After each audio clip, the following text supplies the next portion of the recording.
Boris Johnson branded the Brexit deal, which has been agreed at a technical level, as utterly unacceptable. The former Foreign Secretary, who was responding to reports of what the deal might include, added the deal would not be the right way forward.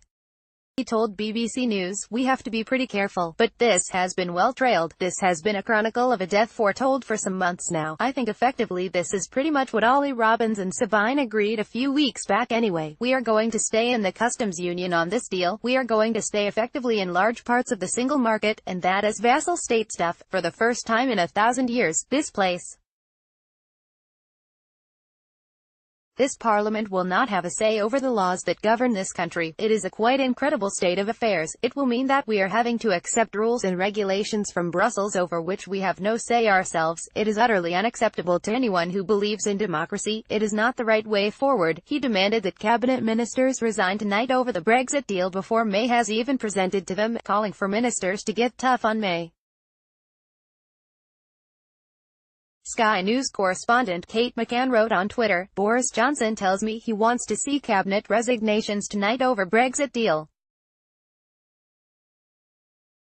Calls for them to get tough. Now is the time." Boris Johnson, who resigned over the Prime Minister's Chequers plan, also told the BBC the UK has not been able to protect the precious union with the proposed deal.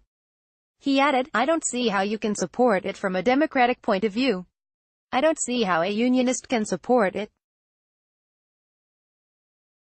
And I don't see how you can support it if you believe in the political economic freedom of this country." Mr. Johnson also claimed the deal was making a nonsense of Brexit. "I hope the cabinet will do the right thing and I hope they chuck it out." Brexit News. Boris Johnson delivered a brutal assessment of the proposed Brexit deal. Image, BBC Getty. "It is a quite incredible state of affairs." Boris Johnson. Mr. Johnson reiterated that he would be voting against the deal if it is put to Parliament.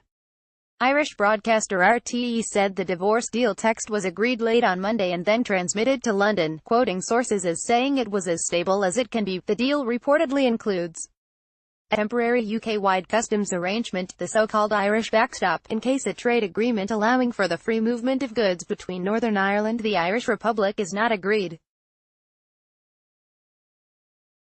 A special cabinet meeting will be held at 2 p.m. on Wednesday as Theresa May seeks ministers' backing.